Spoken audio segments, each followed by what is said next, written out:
Welcome to Guns, Guns, Gear, and Guns with Gary Gunderson. I am Gary Gunderson, and this is a Polish AK rifle platform training bayonet, designated the WZ85 or Tsor. This was first introduced in 1985.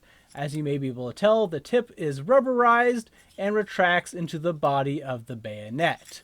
And this collar is rubberized as well, so it will not hurt if you fully stab someone.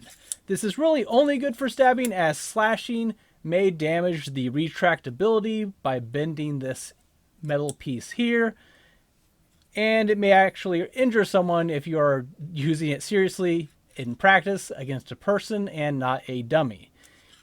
You can store it for transportation and to protect the spring-loaded mechanism simply by pushing it in and pressing this crossbar button. As you may also have noticed, it is simply kept in place with a very easy notch in the blade, so to speak, that is retracted into the body. The rear handle of the bayonet is meant to very closely resemble the Polish bayonet. I have a Type 2 or 6H4 bayonet here for comparison. As you can see, it has the same attachment method on the rifle, the same button for release, and is made to mimic the handle completely, allowing for fun, stabby times. But there are actually very few interchangeable parts. After all, the interior of this handle needs to be hollow in order for the spring and to store this metal blade in the retracted position. I have never seen any of these with broken handles, so I assume it's still fairly sturdy, even though it is made differently from the standard bayonet. There's definitely a similar heft and weight between the two, though I don't think they're quite the same, and the balance is slightly different. On the pommel, there are some markings, the circle 11 indicating Polish production, and the serial number and year are also on the back end of the pommel that faces the rifle. NR is the more common prefix for these, though some are marked ML instead. These were made from 1985 to 1989, though there is a chance that some of the ones marked ML may have been made after the fact out of existing parts. But I don't have anything other than collector speculation to prove it. These can vary primarily in color on the rubberized tips, which can vary from whitish to gray to black.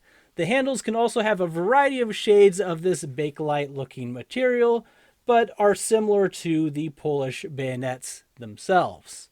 Around 1987, they lost an additional rivet in the crossguard. Also, early examples are blued instead of this paint texture on the metal parts. The utility behind this design should be pretty readily apparent.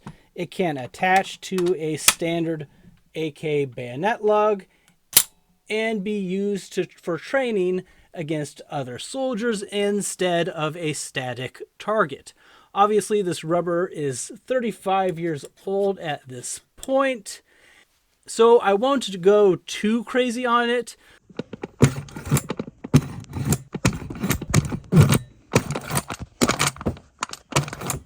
But these were made with the ability to replace the rubber tip and collar. Unfortunately, unlike my other Cold War bayonet training device, I can't find any footage of this in use in training.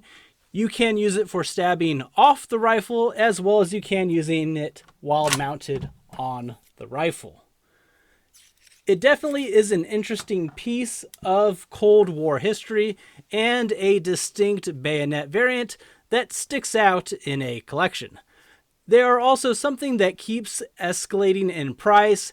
There were some on the secondary market a couple of years ago at $150, and I considered getting one at that price, but then they all sold out, and I looked out on this one at an eBay auction, but most of them are showing up at $250 or more.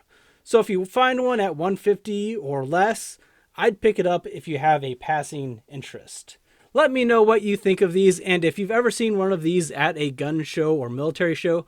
I never saw one in person until this one arrived at my door, and I've looked at some of the largest shows, such as the Ohio Military Valley Show shows and the Tulsa Gun Show. That's all I have for today. I have a video specifically covering the evolution of AK bayonets, which you can check out here. I also have other bayonet videos or firearms content in general that you can check out on the channel. If you've made it to the end of the video, please consider joining my Patreon to support the channel. If not, please like the video, subscribe to the channel, and share it with others. Thanks for watching.